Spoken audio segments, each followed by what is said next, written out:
और अगर हम हिंदू हैं तो आप अगर जात पात तोड़ना चाहते हैं तो संजय सरावगी की अपन बहन बेटियों की शादी करें ना, दलित में करें ना, वो पिछड़ों में, तो हम समझे कि भाई जात पात खत्म होना चाहिए, खत्म कर दो। ये तो विद्वेष अगर बढ़ गया तो इस 1600 का मारवाड़ी तो एक पंचायत का मुखिया नहीं हो सकता है, एक वार्ड का नहीं हो सकता है, लेकिन यहाँ एमएलए और 5वीं बार हो रहे हैं। तो अगर ये बात सत्य है उनकी बात, तो ये तो नहीं होना चाहिए। एक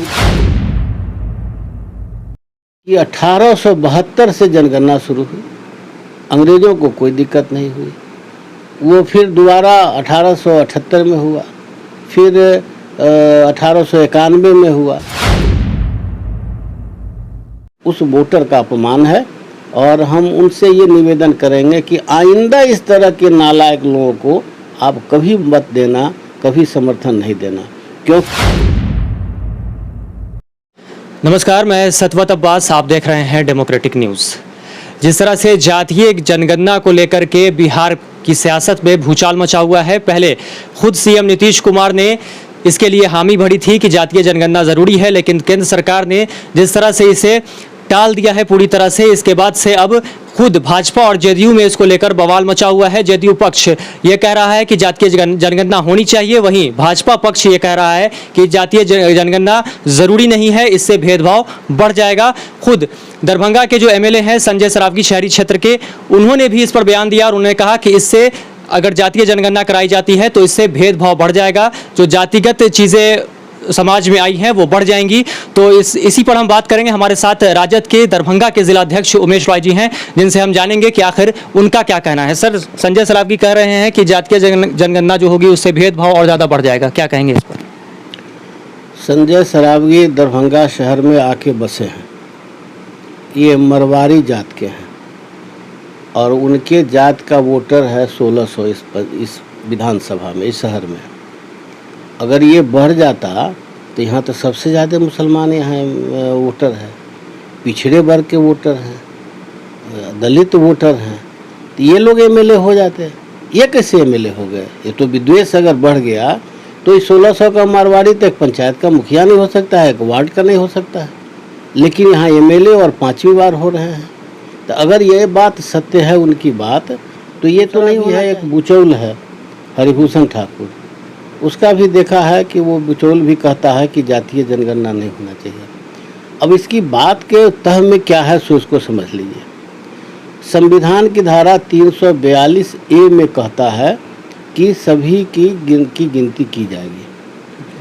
यहाँ 6.4% अपर कास्ट की आबादी है, पूरे देश की आबादी है, और 5% मुसलमान है। 11.4% मतलब सभी अपर कास्ट के हैं, चाहे मुसलमान हो 5% या 6.4% ये हिंदू सवर्ण हो। इनको लगता है कि कहीं हम 4%, 6% से घट के कहीं हम 4% आ जाए तो मेरे लिए मुश्किल खड़ा हो जाएगा। जैसे मध्य प्रदेश की जनगणना में जो अभी वहाँ का स्टेट जो कराया है जनगणना, तो वहाँ के कोर्ट के आदेश से हुआ है कि भाई इसका होना चाहिए। वहाँ 63% ओबीसी है, 24% आदिवासी है और 16% वहाँ दलित है। तो इनको तो ये पर बुझा रहा है कि कहीं पर भी हम हमारी संख्या किसी भी हाल में 6% के हुकार में है, हम 4% नहीं हो जाए। अब आप उन्हीं को बताइए कि 1872 से जनगणना शुरू हुई, अंग्रेजों को कोई दिक्कत नहीं हुई, वो फिर दोबारा 1878 में हुआ, फिर 1891 में हुआ, फिर 2001 में हुआ और 1901 में हुआ और 31 तक होता रहा। 41 की जनगणना युद्ध होने की वजह से वो रुक गया और उसके बाद नहीं हुआ। देश आज़ाद हुआ तो ये इस देश का कास्टिस्ट प्राइम मिनिस्टर हो गया जवाहरलाल नेहरू जैसा निकम्मा आदमी। उसने कहा कि हम जात हो जाएगा। आप हमको एक बात बताइए, रिजर्वेशन तो सबसे ज़्यादा दक्षिण भारत में है। दक्षिण भारत के जो है आंध्रा है, कर्नाटका है, ये आपको तमिलनाडु है, वहाँ 72% आरक्षण है। यहाँ से शिक्षा व्यवस्था, स्वास्थ्य व्यवस्था, यातायात व्यवस्था, प्रशासनिक व्यवस्था और रोजगार के साधन यहाँ से बहुत ज़्यादा बढ़िया है। तो वो तो नहीं होता। आरक्षण के बल पर जो लोग आते हैं वो योग्य होते हैं, परीक्षा दे के आते हैं। मेडिकल में 80% छात्र जो पैसे वाले, पैरवी वाला और जात वाला है, उनके बच्चे डोनेशन से आते हैं।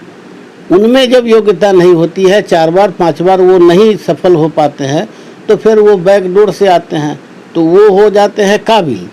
और जो मेरिट से आवेगा, पिछड़े दलित अक़लियत के लोग, हो जाएंगे अयोग्य। जो मतदाता इन लोगों को वोट दिया है उस वोटर का अपमान है। और हम उनसे ये निवेदन करेंगे कि आइंदा इस तरह के नालायक लोगों को आप कभी मत देना, कभी समर्थन नहीं देना, क्योंकि ये वोट देने वक्त में तो आप के अपने पर हो जाते हैं, और आज ये उल्टी सीधी बात ये पिछड़े दलित और अक़लियत के लोगों के साथ कर रहे हैं। ये शर्मनाक है, निंदनीय है, दुर्भाग्यपूर्ण है, और इनको जितनी भी निंदा की जाए। सर, जिस तरह से देखा जा रहा है तो क्या ऐसा माना जाए कि जदयू लगातार ये कह रही थी कि जातीय जनगणना होनी चाहिए, सीएम नीतीश कुमार भी अब बैकफुट पे चले गए हैं, चूंकि केंद्र सरकार का ये फरमान जारी हुआ है, उसके बाद से वो भी बैकफुट पे हैं, तो क्या ऐसा माना जाए कि जदयू और भाजपा में अब दो फाड़ हो रही है इस मामले को लेकर के?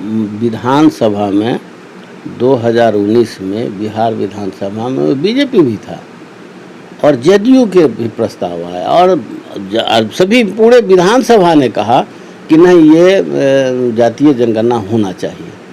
तो जातीय जनगणना होना चाहिए विधानसभा, तो बिहार का क्या वो क्या फैसला है? ये बिहार के हर आवाम का है, हर राजनीतिक दल का है।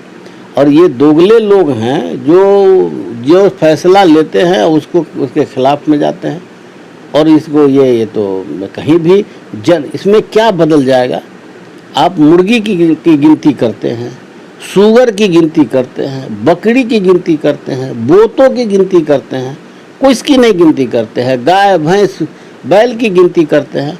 आप कहीं भी चले जाइए, कहीं गांव में, देहात में, शहर में, कहीं भी, तो कोई भी आपको ऐसा नहीं मिलेगा कि इतना है। सरकार को मालूम है कि हमारे यहाँ बाघ कितना है, हमारे यहाँ भालू कितना है, हमारे यहाँ शेर कितना है, सर हर चीज़ की जानकारी है। सूअर कितने हैं, और आदमी की गिनती में आपको इतनी हिचकिचाहट क्या? उसमें क्या कॉलम सिर्फ उसमें जोड़ देना है कि भाई आप किस जात के आते हैं। कौन सा पहाड़ उलट जाएगा?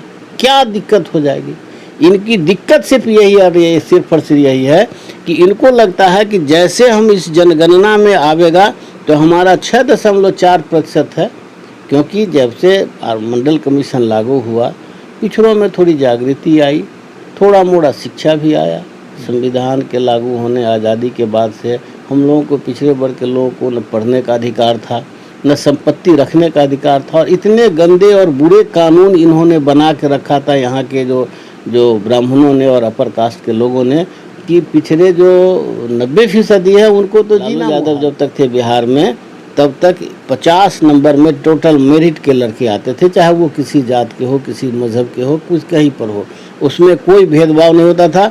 वो मेरिट लिस्ट से 50 का उनकी गिनती हो जाती थी, उसमें चले जाते थे, और 50 में फिर उसका रिजर्वेशन होता था, मेरिट भी आ जाता था और फिर आरक्षण भी मिल जाता था। नीतीश कुमार जी जब से राज में आए हैं तब से अब कर दिए हैं कि 50% यही 6.5% वाले को देते हैं। हमारा विरोध तो कभी किसी मुसलमानों ने नहीं किया, हमारे लिए कभी कोई मुसीबत नहीं खड़ा किया। वो जानबूझ करके हमको ख़त्म करने के लिए बीजेपी और जो अधिनायकवादी हैं, मनुवादी लोग हैं, उसको मुसलमान का नाम करके इशारा करते हैं, शोषण हमारा करते हैं। हमारा शोषण करने के लिए मुसलमान का नाम देते हैं और हमको कहते हैं कि तू हिंदू है। अगर हम हिंदू हैं तो आप अगर जात पात तोड़ना चाहते हैं तो संजय सरावगी की अपन बहन बेटियों की शादी करें ना, दलित में करें ना, वो पिछड़ों में, तो हम समझे कि भाई जात पात खत्म होना चाहिए, खत्म कर। सर, आपसे हम जानना चाहेंगे कि आखिर जातीय जनगणना से फ़ायदा क्या है, और जिस तरह से भाजपा ने अब उसको, केंद्र सरकार ने कहा है कि जातीय जनगणना नहीं होनी चाहिए, तो उससे नुकसान क्या है? दोनों चीज़ें आप बताइए। फायदा उससे है कि कोई भी बजट बनता है देश का, तो उसके लिए उसका एक सुनिश्चित आंकड़ा चाहिए। जैसे आप कभी डॉक्टर के यहाँ जाते हैं तो आपको हाथ में दिक्कत है, पाँव में दिक्कत है, आँख की दिक्कत है, कान की दिक्कत है, सर का दर्द है, फेफड़े का दर्द है, किडनी काम नहीं करता है, कौन सा अंग काम नहीं करता है उसको पहले वो डॉक्टर देखता है। तो डॉक्टर वो देखे ही नहीं कि इसका प्रॉब्लम क्या है, तो वो क्या डॉक्टर इलाज करेगा? आँख मूंद के कुछ दवा लिख देगा, हो जाएगा। वो जांच इसीलिए किया जाता है या गणना इसीलिए करना है कि शैक्षणिक रूप से, सामाजिक रूप से, और कौन किस अभाव में है, कौन क्या दिक्कत है, कहाँ दिक्कत है, विकास अभी तक क्यों नहीं हुआ। 70 साल देश का आज़ादी हुआ, वो उसकी विकास होना चाहिए था, सबका विकास होना चाहिए था। तो जब सबका विकास होना चाहिए तो विकास नहीं हुआ, वो किन किन लोगों का विकास नहीं हुआ, इसकी गणना होनी है। इसमें नुकसान क्या होगा ये तो बता दीजिए। ऐसा तो कुछ नुकसान है नहीं कि भाई गिनती, बैल का गिनती कर दिए, भैंस का गिनती कर दिए, बकरी का गिनती कर दिए, मुर्गी और सुअर का गिनती कर दिए, तो कोई प्रॉब्लम नहीं। आदमी कोई बदल दीजिएगा क्या? आज कोई पिछड़ा है या दलित है या ब्राह्मण है या किसी जात का है, तो उसकी गिनती कर देने में क्या वो हो जाएगा कि वो गड़बड़ जाएगा? क्या क्या क्या होगा? वो ये धरती फट जाएगी, आसमान गिर जाएगा। देश 30 साल से इस मांग को कर रहा है कि इसकी गिनती कराओ, और जो जिसके पास में कम है, जिसकी सुविधा नहीं है, जिसका विकास नहीं होगा, उसको विकास करो। तो क्या सर ऐसा मान लिया जाए कि भाजपा की जो सरकार है वो जातीय जनगणना इसलिए नहीं करना चाह रही है कि वो पिछड़ों को और दबाना चाह रही है, गरीबों को और ज़्यादा गरीब करना चाह रही है? बिल्कुल एक सूत्री कार्यक्रम है कि उसको सही आंकड़ा नहीं पता चल जाए। ये 31 का है, आज से 90 साल पहले का जनगणना है। उस समय लोग जानते नहीं थे, और गणना करने वाले भी इतने जो है टेक्नोलॉजी नहीं था।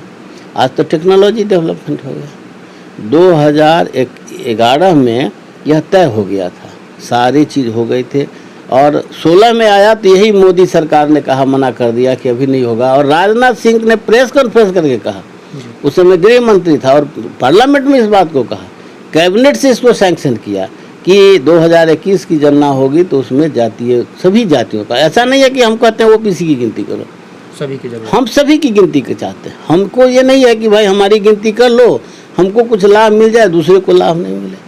ये तो सामाजिक और शैक्षणिक रूप से की गणना है कि कौन कितना विकास किया है और किसका विकास अभी तक नहीं हुआ है। सर संजय सर आपकी जिस तरह से कह रहे हैं कि इससे जातीय समीकरण जो है वो खराब हो जाएगा, लोगों में भेदभाव आएगा, लेकिन दूसरी तरफ अगर हम बात कर लें शिक्षा, जहाँ पर सबको समानता होती है स्कूल कॉलेजेस में, वहाँ पे जब बच्चे फॉर्म भरने जाते हैं वहाँ पे भी उनको जाति लिखनी पड़ती है, तो वहाँ क्या भेदभाव नहीं हो रहा है? भेदभाव सब जगह हो रहा है, भेदभाव और बढ़ गया है। पहले भेदभाव इतना नहीं था। पहले हम लोग पढ़ते थे, स्कूल में पढ़े, कॉलेज में पढ़े, हाई स्कूल में पढ़े, हम लोग के समय में एक भी शिक्षक पिछड़े और दलित वर्ग के नहीं थे, या तो मैंने सब का सब अपर कास्ट के थे। हम समझते हैं हम लोग के बाप दादा ने जितना प्यार से पढ़ाया उतना हमारे टीचर हम लोग को पढ़ाया, और वो ये समझता था कि तुम और मैंने इनकरेज करते रहे। हमारे कई मुसलमान टीचर भी थे, उन लोगों ने काफ़ी हम लोग को इनकरेज किया। एक भी पिछड़े और दलित टीचर नहीं थे हमको पढ़ाने वाले, चाहे कॉलेज का मामला हो या हाई स्कूल का मामला हो या प्राइवेट बेसिक, सब जगह वो पढ़ाया। आज है वो जात पूछ करके उसको पढ़ाता है कि ये किस जात का है। वो कोई टीचर है वो मैंने बेशर्मी से कहता है कि इनको पढ़ा करके हम क्या ये सब ये इसको हम काबिल बनाने के लिए पढ़ावे।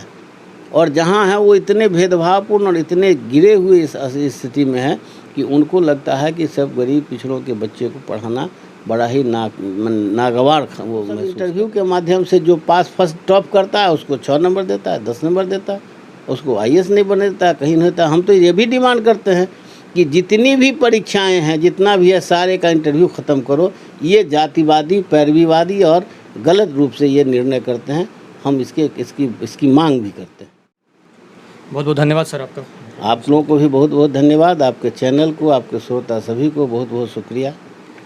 तो जिस तरह से देखा आपने, हमारे साथ राजद के दरभंगा के जिला अध्यक्ष उमेश राय जी थे, जिन्होंने ये मांग की है कि जनगणना होनी चाहिए, क्योंकि जनगणना नहीं होने से सही जो तथ्य हैं वो निकल कर सामने नहीं आएंगे। जो लोग जिस वर्ग से आ रहे हैं या उन्हें किस समस्याओं का सामना करना पड़ रहा है, वो जब तक सामने नहीं आएगा तब तक आखिर लोगों का विकास कैसे होगा, और जब तक समाज का विकास नहीं होगा, लोगों का विकास नहीं होगा, तब तक देश का विकास संभव नहीं है। तो कहीं ना कहीं सरकार को इस ओर ध्यान देना चाहिए। अब देखना यह है कि सरकार का अगला कदम क्या होता है। फिलहाल तो सरकार ने इस पर रोक लगा दी है, लेकिन लगातार विपक्ष की तरफ से ये मांग उठ रही है। अब देखना है कि विपक्ष की मांग को सरकार मानती है या नहीं। तो ऐसा ही तमाम खबरों के लिए आप देखते रहे हमारा चैनल डेमोक्रेटिक न्यूज़। अगर आपने हमें अभी तक यूट्यूब पर सब्सक्राइब नहीं किया है तो सब्सक्राइब कर लें। नमस्कार।